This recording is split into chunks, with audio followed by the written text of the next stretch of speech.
Hai fans, ketemu lagi nih bareng Mimin. Selamat datang di channel Masirin Tamsri.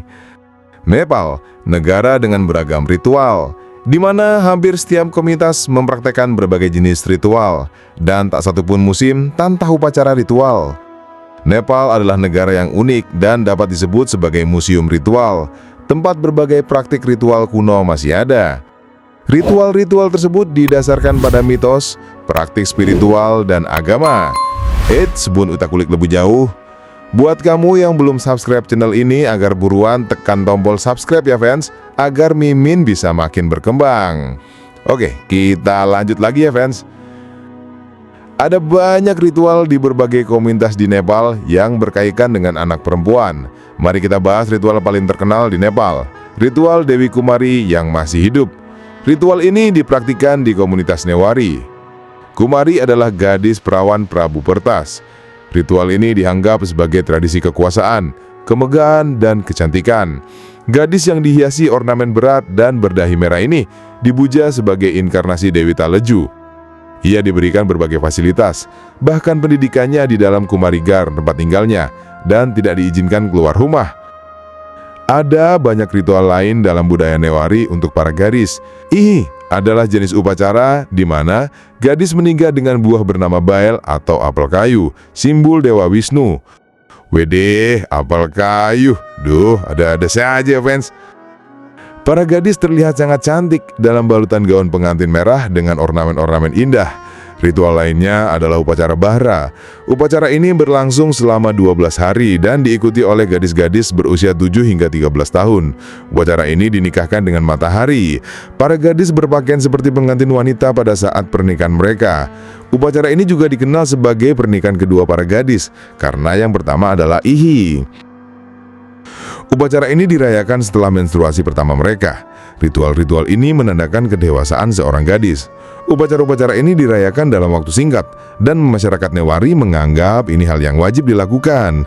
Selain perayaan, upacara ini juga membawa konsep diskriminasi terkait kasta dan diskriminasi terhadap perempuan.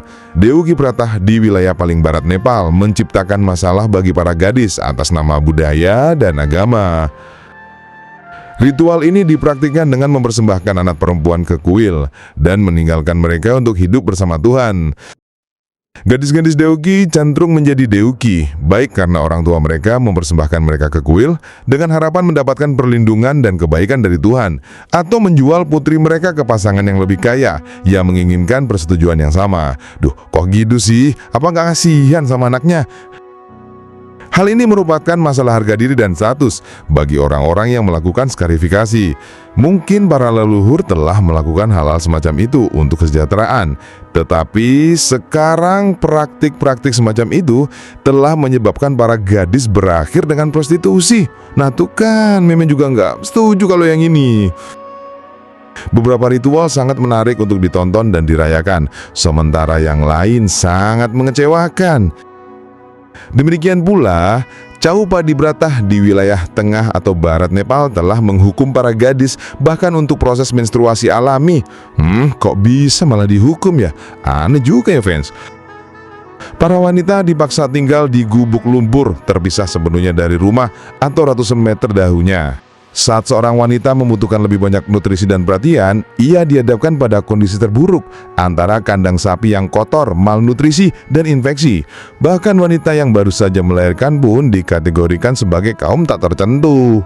Sistem pernikahan poliandri di Nepal Barat bahkan telah mengorbankan hak asasi manusia seorang gadis karena ia dipaksa memiliki banyak suami. Juma Pratah di Nepal Timur adalah ritual yang sama dengan Deuki Pratah. Ritual ini paling umum di kalangan komunitas Sherpa. Ritual ini dipraktikkan dengan mempersembahkan anak perempuan kedua ke biara untuk melayani Tuhan. Ia tetap tidak menikah seumur hidupnya, dan jika ia melahirkan, anak tersebut akan menjadi lama di biara tersebut. Kan gak menikah ya fan? Kenapa bisa punya anak?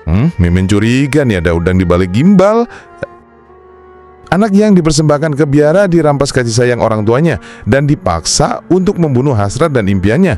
Mentalitas masyarakat yang menganggap anak laki-laki lebih unggul daripada anak perempuan mendorong ritual semacam itu. Ya, memang benar bahwa ritual kami adalah kenangan hidup leluhur kami dan merupakan identitas kami. Ritual-ritual yang baik memang bermanfaat, tetapi ritual yang menimbulkan masalah bagi perempuan dan umat manusia tidak lebih dari sekedar beban bagi umat manusia. Tugas kita adalah mengamalkan, melindungi, dan melestarikan ritual-ritual yang baik yang mendukung umat manusia dan menolak ritual yang tidak mendukung kemanusiaan. Gimana menurutmu fans? Tulis di kolom komentar ya. Oke fans, segitu dulu ya info dari Mimin. Masih banyak tentang fakta unik, tradisi maupun suku yang ada di belahan dunia ini yang kudu kamu ketahui. Jika kamu tertarik dengan video ini, klik tombol like-nya ya. Jangan lupa tekan tombol subscribe-nya juga, biar kamu gak ketinggalan video-video terbaru dari Mimin. Oke, bye-bye fans.